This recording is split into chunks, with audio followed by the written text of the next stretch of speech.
Libro. Tarzán de los monos. Escrito por Edgar Rice Burroughs.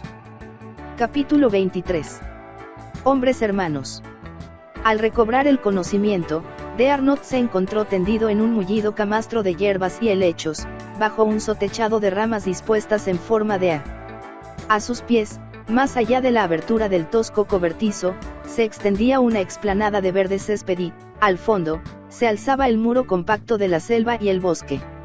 El francés se sentía dolorido y débil, y cuando recuperó el sentido por completo tuvo plena conciencia de la tortura que representaban las crueles heridas y el sordo sufrimiento que padecían todos sus músculos y huesos, como consecuencia de la espeluznante paliza que había recibido. Incluso volver la cabeza le producía un dolor tan insoportable que permaneció inmóvil durante largo rato, con los ojos cerrados. Se esforzó en determinar los detalles de su aventura previos al momento en que quedó inconsciente, para ver si a través de ellos podía averiguar dónde se encontraba. Se preguntó si estaría entre amigos o entre enemigos. Acabó por acordarse de todo el sobrecogedor episodio de la estaca y finalmente acudió a su memoria la extraña figura blanca en cuyos brazos perdió el conocimiento. De Arnott se preguntó qué le reservaría el destino. No veía ni oía síntoma alguno de vida a su alrededor. El incesante ronroneo de la jungla, el rumor de millones de hojas que se rozaban entre sí, el zumbido de los insectos, los cantos de las aves y el parloteo de los monos parecían mezclarse para formar un murmullo sosegado, tranquilizador, como si él se encontrase al margen, aislado de aquello sonido. Lejos de la minada de seres cuyos rumores vitales llegaban a sus oídos como un eco apaciguado. Al final concilió un sueño tranquilo, del que no volvió a despertar hasta la tarde. Experimentó nuevamente la insólita sensación de profunda perplejidad que caracterizó su despertar anterior, pero esta vez recordó enseguida su pasado inmediato y, al mirar por la abertura del sotechado, vio a un hombre sentado en cuclillas. Le daba la espalda, una espalda ancha y musculosa que, con todo lo bronceada que aparecía, permitió a de Arnott comprender que se trataba de la espalda de un hombre blanco. Dio gracias a Dios. El francés le llamó con voz débil. El hombre dio media vuelta, se levantó y echó a andar hacia el tosco cobertizo. Tenía un rostro bien parecido. A de Arnott le pareció el rostro más atractivo que había visto en su vida. El hombre se agachó para entrar en el refugio, se situó junto al oficial y apoyó la fresca mano sobre la frente del herido. De Arnott se dirigió a él en francés, pero el hombre se limitó a denegar con la cabeza. Tristemente, le pareció al oficial. De Arnott intentó trabar conversación en inglés, y el hombre reiteró su negativa moviendo la cabeza. Similar desalentador resultado obtuvo al probar con el italiano, el español y el alemán. De Arnott conocía algunas palabras de noruego, ruso, griego, como también chapurreaba el lenguaje de una de las tribus de negros de la costa occidental. El hombre dijo que no a todas. Tras examinar las heridas del teniente francés, el hombre salió del cobertizo y desapareció. Al cabo de media hora estaba de vuelta con frutos y una pieza vegetal, semejante a una calabaza hueca, llena de agua. De Arnott bebió y comió un poco. Le sorprendía no tener fiebre. Repitió sus intentos de entablar conversación con aquel extraño enfermero, pero fue en vano. De pronto, el hombre abandonó precipitadamente el refugio, solo para regresar minutos después con varios trozos de corteza de árbol y, maravilla de las maravillas, un lapicero de grafito. Se puso en cuclillas junto a de Arnott y durante unos instantes estuvo escribiendo sobre la lisa parte interior de un trozo de corteza. Después se lo tendió a de Arnott. El oficial francés se quedó atónito al ver, en bien trazados caracteres de imprenta, un mensaje en inglés: «Soy Tarzán de los monos». «¿Quién es usted? ¿Sabe leer en este idioma?». De Arnott tomó el lápiz, e interrumpió su movimiento. Aquel extraño individuo escribía inglés, evidentemente tenía que ser inglés. Sí, dijo de Arnott en voz alta. Sé leer inglés. Y también lo hablo. Hablaremos, pues. Permítame darle primero las gracias por todo lo que ha hecho por mí. El hombre se limitó a denegar con la cabeza y a indicar con el dedo índice el lápiz y la corteza. «Mon Dieu», exclamó de Arnott. Si es usted inglés, ¿cómo es que no sabe hablarlo? Y entonces, De repente, la respuesta se encendió en su cerebro: aquel hombre era mudo, tal vez sordomudo. Así que de Arnaud escribió sobre la corteza, en inglés: soy Paul de Arnaud, teniente de la Armada de Francia. Le agradezco lo que ha hecho por mí. Me ha salvado la vida y le pertenece todo cuanto poseo. Me permite preguntarle cómo un hombre que escribe en inglés no es capaz de hablarlo. La contestación de Tarzán aumentó la perplejidad de Arnaud. Solo hablo el lenguaje de mi tribu, los grandes monos que pertenecieron a Kerchak. También hablo un poco de las lenguas de Tante, el elefante, Numa, el león, y algunos otros animales de la selva. No he hablado nunca con ningún ser humano, salvo una vez con Jane Porter, con la que me entendí por señas. Esta es la primera vez que hablo con otro ser de mi propia especie mediante la palabra escrita. De Arnaud estaba hecho un lío. Le resultaba increíble que existiese en la Tierra un hombre adulto que nunca hubiese hablado con otro, y aún le parecía más absurdo que tal persona supiese leer y escribir. Repasó la nota de Tarzán, salvo una vez con Jane Porter. Era la muchacha estadounidense que un gorila raptó y se llevó al interior de la selva. Una súbita claridad alboreó en la mente de Arnaud. Así, pues, tenía delante al gorila. Tomó el lápiz y escribió: ¿dónde está Jane Porter? Y Tarzán contestó: un poco más abajo, de vuelta con sus compañeros en la cabaña de Tarzán de los monos. Entonces no ha muerto.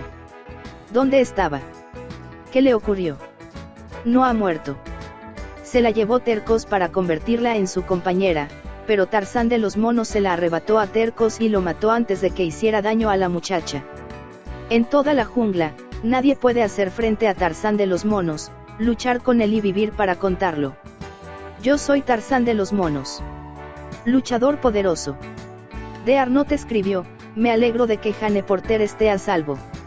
Escribir me cuesta y me duele mucho. Descansaré un poco. Tarzán convino: sí, descanse. Cuando se encuentre bien, le llevaré con los suyos. De Arnaud permaneció muchos días tendido en aquel mullido colchón de helechos. En el curso del segundo le atacó una fiebre bastante alta y el hombre temió que fuese debida a alguna infección y que supusiera una muerte irremediable. Se le ocurrió una idea. Le extrañó no haber pensado antes en ello. Llamó a Tarzán y le indicó por señas que deseaba escribir. Cuando Tarzán le llevó el lápiz y un trozo de corteza, de Arnaud redactó: puede llegarse a donde están mis compañeros y traerlos aquí. Les escribiré una nota, usted se la entrega y entonces le seguirán. Tarzán sacudió la cabeza en gesto negativo y luego tomó la corteza. Ya había pensado en eso el primer día, pero no me atrevía a hacerlo. Los grandes monos vienen a menudo a este lugar y si le encontrasen aquí, herido y solo, le matarían. De Arnaud se puso de costado y cerró los ojos. No deseaba morir, pero tenía conciencia de que la muerte se le acercaba, ya que la fiebre aumentaba paulatinamente. Aquella noche perdió el conocimiento. Se pasó 3 días delirando y Tarzán le lavó la cabeza y las manos y le limpió las heridas. El 4.º día, la fiebre desapareció tan repentinamente como se había presentado, pero de Arnaud no era ya más que una sombra de sí mismo, debilitado al máximo. Tarzán tenía que incorporarlo para que pudiese beber de la calabaza.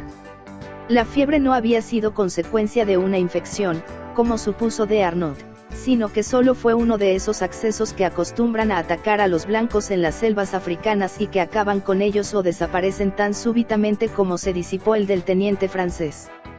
Al cabo de 2 días, de Arnaud empezó a andar con paso vacilante por el anfiteatro. El robusto brazo de Tarzán le sostenía para impedir que se cayera. Tomaron asiento a la sombra de uno de aquellos árboles gigantescos y Tarzán se procuró una corteza lisa con la que pudieran conversar. La primera nota la escribió de Arnaud: ¿cómo puedo pagarle cuanto ha hecho por mí? Y la contestación de Tarzán fue: enséñeme a hablar el lenguaje de los hombres. De modo que de Arnaud empezó de inmediato, señalándole los objetos familiares y repitiendo su nombre en francés, porque pensó que sería más fácil enseñarle su propio idioma, puesto que era el que mejor conocía. Aquella lengua no significaba nada para el hombre mono, dado que no distinguía una de otra, así que cuando señaló la palabra hombre escrita en la corteza, de Arnaud le enseñó que se pronunciaba om. De igual modo aprendió a mono, sinj, y árbol, arbre. Era un alumno de lo más aplicado y al cabo de 2 días era capaz de pronunciar en francés frases sencillas como, eso es un árbol, eso se llama hierba, tengo hambre y otras por el estilo. Pero de Arnaud descubrió que le resultaba difícil hacerle entender la construcción gramatical francesa sobre la base del inglés. El teniente preparaba por escrito para él pequeñas lecciones en inglés y hacía que Tarzán las repitiese en francés, pero como la traducción literal solía resultar muy pobre en el idioma galo, Tarzán se sentía a menudo bastante confundido. De Arnaud se dio cuenta entonces de que había cometido un error, pero se dijo que era demasiado tarde para retroceder y empezar de nuevo desde el principio, obligando a Tarzán a olvidarse de cuanto había aprendido, sobre todo porque se aproximaban rápidamente a un punto en el que se encontrarían en condiciones de dialogar.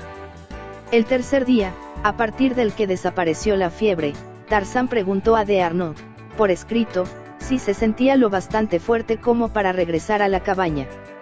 Tarzán tenía tantas ganas de ir como de Arnaud, ya que suspiraba por ver de nuevo a Jane.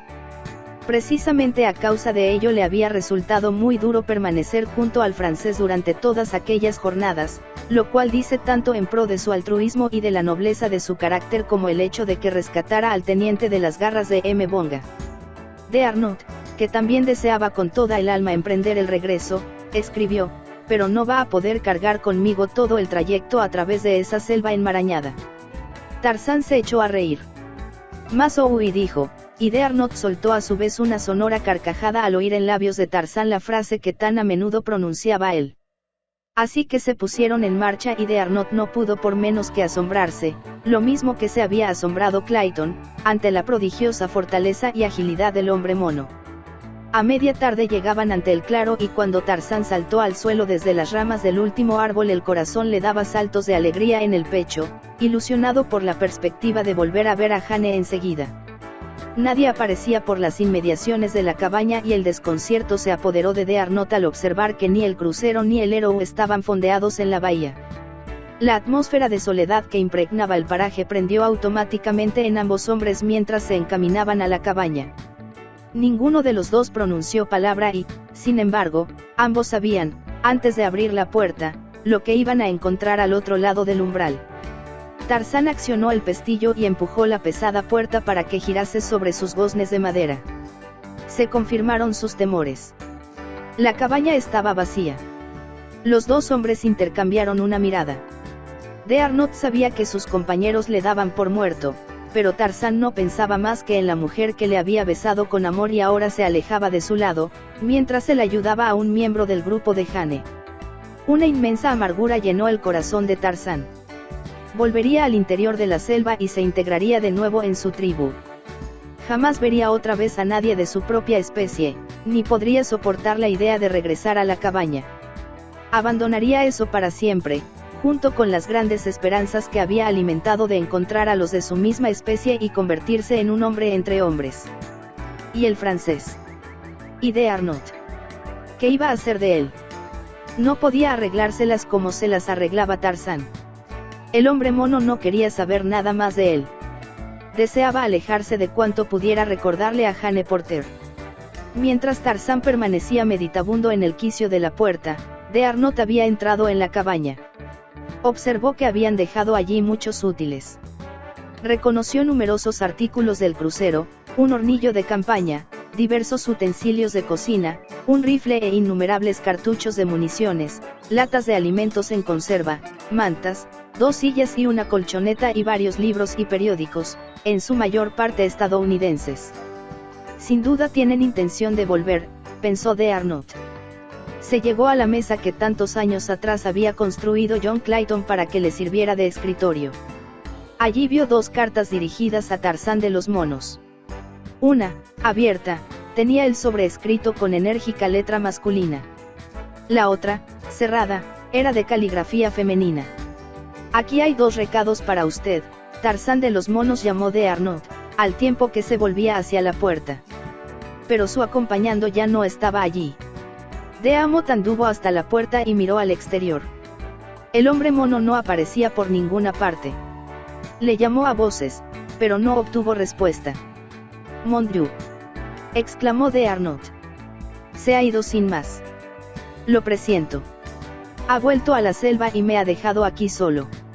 Entonces recordó la expresión del rostro de Tarzán al descubrir que la cabaña estaba vacía. Era la expresión que el cazador ve en los ojos del ciervo herido sobre el que el hombre ha disparado por el puro placer de abatirlo. Tarzán había recibido un duro golpe de Arnaud, lo comprendió en aquel momento, pero ¿por qué? El francés no lograba entenderlo. Miró a su alrededor. La soledad y el patetismo de aquel sitio empezaban a afectarle los nervios, debilitados ya por el sufrimiento de las heridas y de la enfermedad que había soportado. Verse solo, abandonado junto a aquella jungla escalofriante, sin oír nunca una voz humana, sin ver nunca un rostro humano, abrumado por el miedo constante a las fieras salvajes y a los todavía más salvajes indígenas, presa de la soledad y la desesperanza. Era espantoso. A lo lejos, por el este, Tarzán de los monos se desplazaba con rapidez por las ramas de los árboles, dispuesto a reunirse cuanto antes con su tribu. Nunca había corrido tan vertiginosamente. Tenía la impresión de que estaba escapando de sí mismo, de que al surcar la floresta como una ardilla asustada huía de sus propios pensamientos. Pero por mucho que acelerase, los encontraba siempre en su cerebro. Pasó por encima del ondulante cuerpo de Sabor, la leona, que avanzaba en dirección contraria. Hacia la cabaña, pensó Tarzán. ¿Qué podría hacer de Arnaud frente a Sabor, o frente a Bolgani, si era el gorila el que le atacaba, o frente a Numa, el león, o frente a la cruel saeta? Tarzán interrumpió su huida. ¿Qué eres tú, Tarzán?, se preguntó en voz alta. ¿Un mono o un hombre? Si eres un mono, harás lo que los monos harían, dejar morir en la selva a uno de tu especie, si te diese la ventolera de marcharte a otra parte. Si eres un hombre, volverás para proteger a los de tu misma especie. No irás dejando abandonado a uno de los tuyos porque otro se ha alejado de ti. De Arnaud cerró la puerta de la cabaña. Estaba muy nervioso. Incluso a los valientes, y de Arnaud lo era, les asusta a veces la soledad. Cargó uno de los rifles y lo dejó al alcance de la mano. Después se acercó al escritorio y cogió la carta abierta dirigida a Tarzán. Era muy posible que fuese un recado para informar de que los suyos solo se habían alejado temporalmente de la playa. Se dijo que leer la carta no constituiría ningún atentado contra la ética, así que extrajo el papel del interior del sobre y leyó: a Tarzán de los monos, le agradecemos que nos haya permitido utilizar su cabaña y lamentamos que no nos haya otorgado la satisfacción de verle y darle las gracias en persona. No hemos estropeado nada, aunque, por otra parte, le dejamos muchas cosas que le serán útiles y le procurarán mayor comodidad y seguridad en su solitaria vivienda.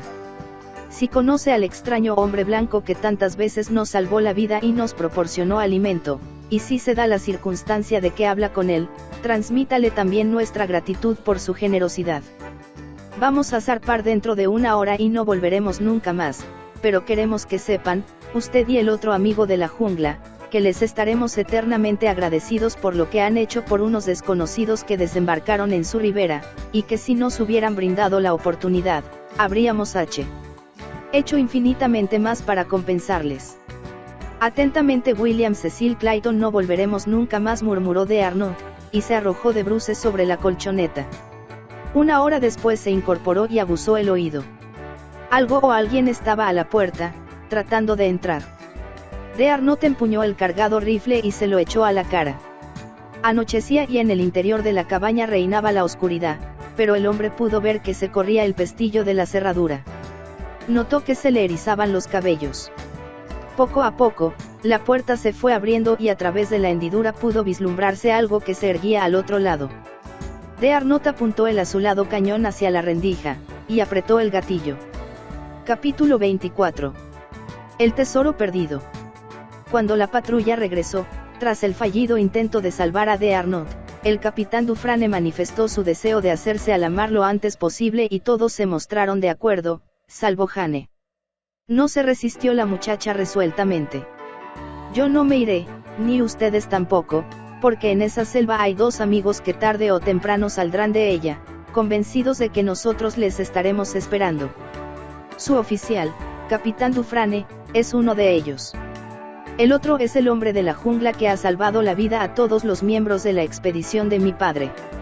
Hace 2 días, Ese hombre me dejó en el lindero de la selva para acudir presuroso en ayuda de mi padre y del señor Clayton, tal como suponía, y puede usted estar seguro de que se ha quedado en la jungla para rescatar al teniente de Arnott.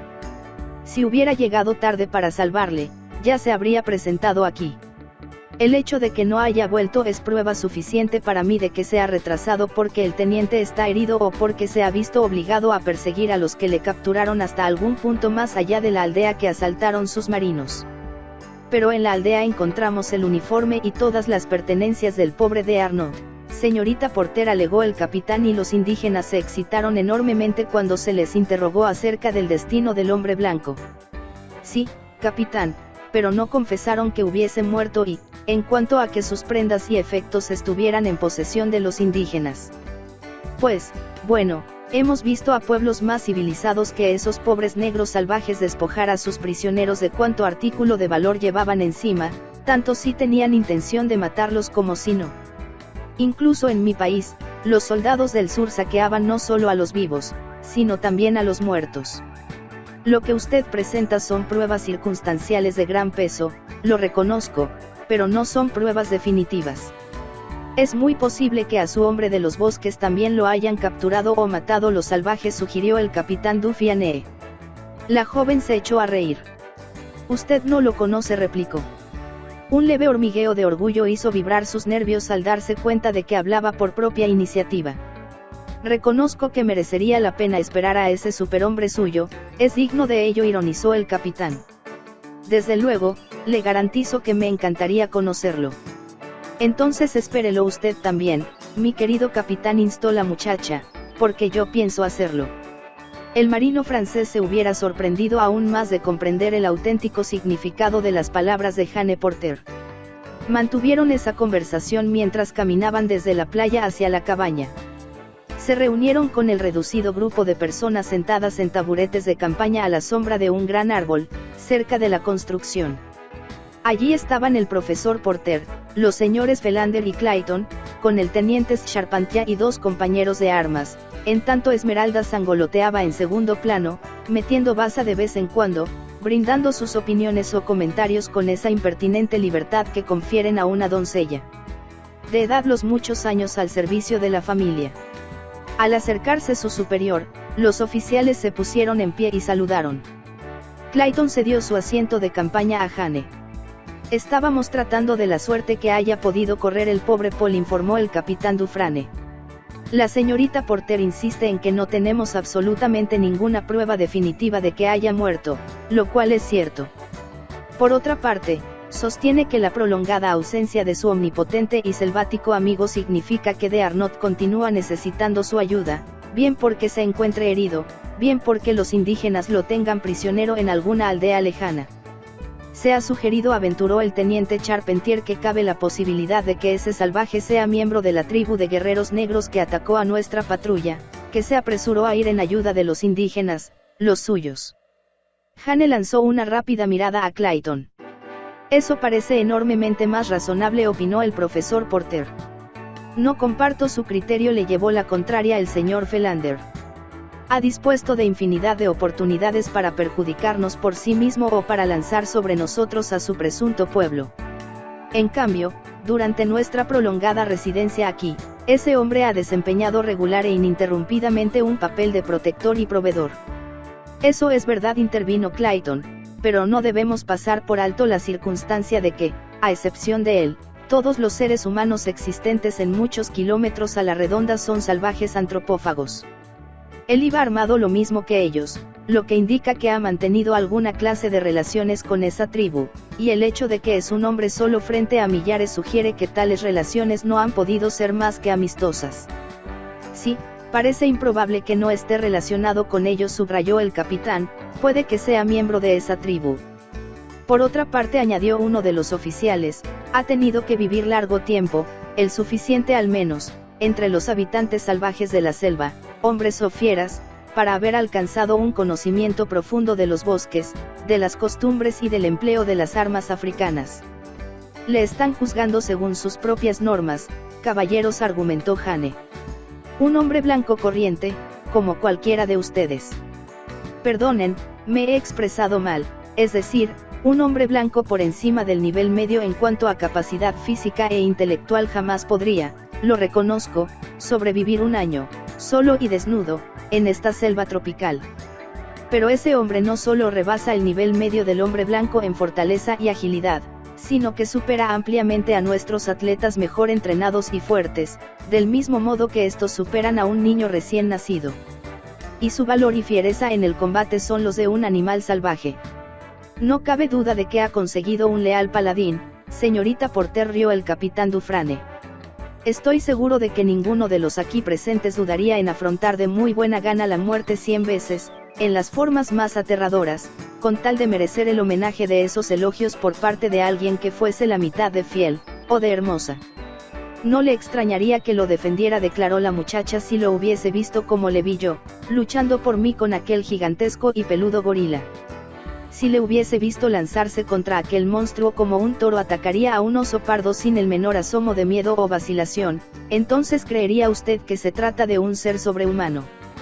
Si hubiese visto aquellos poderosos músculos hinchándose, resaltando bajo la bronceada piel. Si hubiese visto cómo obligaba a echarse hacia atrás los espeluznantes colmillos. Entonces también usted habría creído que es invencible. Y si hubiera sido testigo del trato caballeroso que concedió a una muchacha desconocida, perteneciente a una casta extraña para él, entonces también confiaría usted en él tan absoluta y completamente como confío yo. Ha ganado usted el juicio, mi preciosa abogada defensora, exclamó el capitán. Este tribunal declara inocente al acusado y el crucero aplazará su partida unos días más, al objeto de que ese hombre disponga de la oportunidad de volver y dar las gracias a la divina Porcia. Por el amor de Dios, tesoro, protestó Esmeralda. No irá a decirme que prefiere quedarse aquí, en esta tierra de animales carnívoros, cuando tenemos la oportunidad de marcharnos en ese buque. No me diga eso, tesoro mío. Esmeralda, por Dios. Deberías avergonzarte, recriminó Jane. Así demuestras tu agradecimiento al hombre que nos salvó 2 veces la vida. Bueno, señorita Jane, ese es su punto de vista, pero estoy segura de que ese hombre de la selva no nos salvó para que nos quedásemos aquí. Lo hizo para que pudiéramos marcharnos lejos de aquí. Supongo que podría enfadarse lo suyo cuando comprobara que fuimos tan insensatas como para seguir aquí después de que nos proporcionase la oportunidad de irnos. Esperaba no tener que dormir otra noche en este jardín geológico y escuchar esos ruidos de soledad que salen de esa maraña después de oscurecido. No te lo reprocho ni tanto así, Esmeralda, dijo Clayton, y desde luego diste en el clavo al llamar los ruidos de soledad. Nunca se me habría ocurrido un término tan apropiado para ellos, pero ese es perfecto, ¿sabes? Son realmente ruidos de soledad. Lo mejor que pueden hacer, Esmeralda y usted, es irse a vivir al crucero, aconsejó Jane, con fino desdén en la voz. ¿Qué le parecería si tuviese que pasarse toda la vida en la selva como ha hecho nuestro hombre de los bosques? Me temo que como salvaje sería un fracaso abominable, rió Clayton tristemente. Esos ruidos nocturnos me ponen los pelos de punta. Supongo que reconocerlo debería avergonzarme, pero es la verdad. Pues, no sé qué decir, terció el teniente Charpentier. No me he detenido a pensar mucho en el miedo y todo eso. Nunca me ha dado por determinar si he sido cobarde o valiente, pero lo cierto es que la otra noche, cuando estábamos en la selva, después de que capturaran al pobre de Arnaud, y esos ruidos empezaron a sonar a nuestro alrededor, empecé a pensar que sí, que tal vez era un cobarde. Lo que me ponía los nervios de punta no eran los rugidos o los gruñidos de las grandes fieras salvajes, sino los ruidos sigilosos, esos rumores furtivos que uno oye cerca y cuando aguza el oído para percibirlos no se repiten, esos ruidos indefinibles como de un gran cuerpo que se desliza casi en sí. Silencio total, mientras uno tiene conciencia de que ignora a qué distancia está o si se va acercando después de que uno ha dejado de oírlo. Eran esos ruidos, y los ojos. Mon Dieu. Los veré siempre en la oscuridad, los ojos que uno ve y los que no ve, pero siente, esos son los peores. Permanecieron en silencio unos instantes. Luego, Jane tomó la palabra. Y él está ahí, musitó, en tono que parecía ahogado por el miedo. Esos ojos le fulminarán con su mirada esta noche, lo mismo que a su compañero el teniente de Arnaud. Caballeros, pueden ustedes dejarlos abandonados sin prestarles siquiera el auxilio pasivo que representa permanecer aquí unos cuantos días más, auxilio pasivo que acaso signifique su salvación. Bueno, chiquilla, dijo el profesor Porter. El capitán Dufresne desea quedarse y, por lo que a mí respecta, también estoy perfectamente dispuesto, como lo he estado siempre, a satisfacer tus caprichos infantiles. Podemos dedicar el día de mañana a la recuperación del cofre, profesor, sugirió el señor Philander.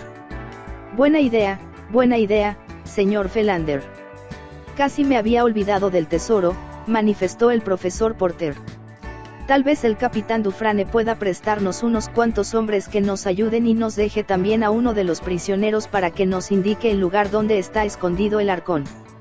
No faltaba más, mi querido profesor, estamos todos a su disposición, se brindó el capitán. Se acordó que, a la mañana siguiente, el teniente Charpentier, con un destacamento de 10 hombres y uno de los amotinados del Héroe para guiarles, irían a desenterrar el tesoro. También se convino que el crucero permanecería una semana completa fondeado en la bahía. Al final de ese periodo se daría por supuesto que de Arnott había fallecido y que el hombre de la selva no aparecería por allí mientras estuviesen ellos. Entonces, los dos buques zarparían con todo el personal. El profesor Porter no acompañó al día siguiente a los que fueron a buscar el tesoro, pero cuando los vio regresar con las manos vacías, hacia el mediodía, se apresuró a salir a su encuentro.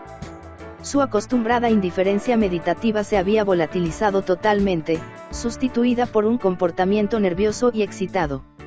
¿Dónde está el tesoro?, preguntó a gritos a Clayton, cuando aún le separaban de la partida unos 30 metros.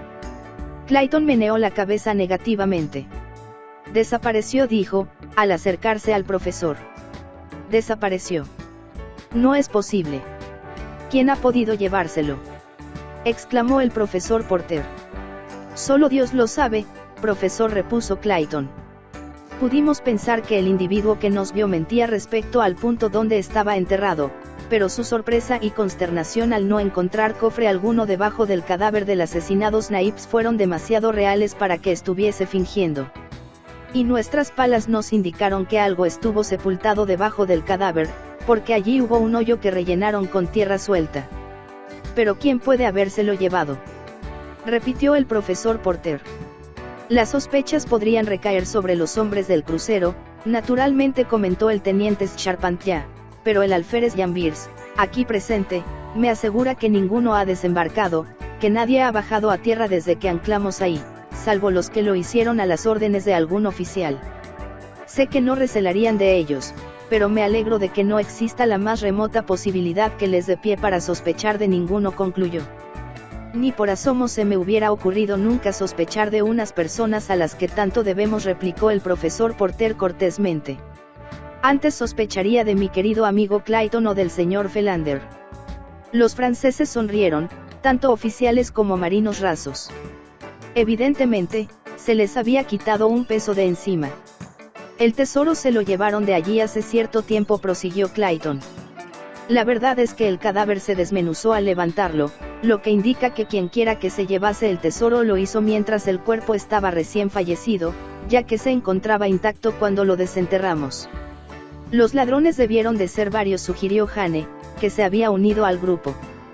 Recuerden que se necesitaban 4 hombres para trasladar el cofre. Por Júpiter, exclamó Clayton. Es verdad. Sin duda se lo llevaron una partida de negros. Lo más probable es que alguno de ellos viera a los marineros del Héroe enterrar el cofre y volvió luego con unos cuantos de los suyos y se lo llevaron. Las cábalas no sirven de nada, dijo el profesor Porter melancólicamente. El cofre ha desaparecido. No volveremos a verlo, ni tampoco al tesoro que contenía. Solo Jane sabía lo que significaba para su padre aquella pérdida, y tampoco sabía nadie lo que significaba para ella. 6 días después, el capitán Dufresne anunció que se harían a la vela a primera hora de la mañana siguiente.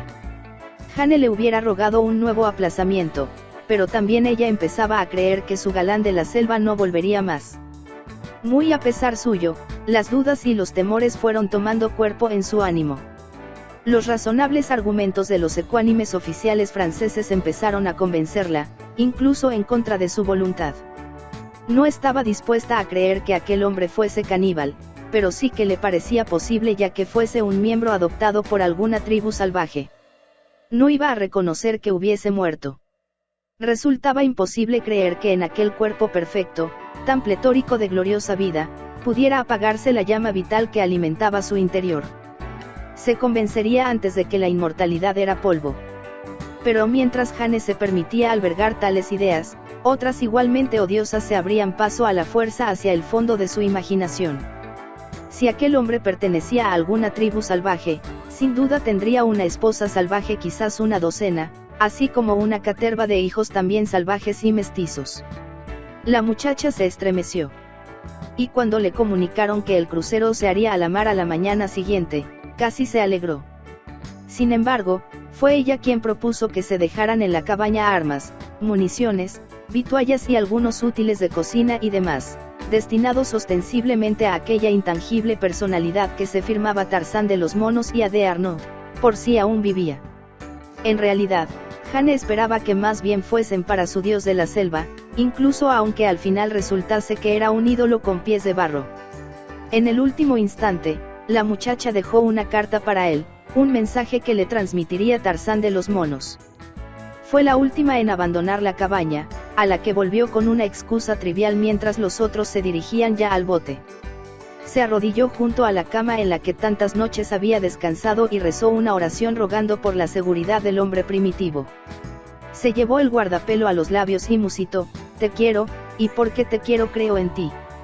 Pero aunque no creyese en ti, seguiría queriéndote. Si hubieses venido a buscarme y no hubiera habido otra salida, me habría ido contigo a la selva, para siempre.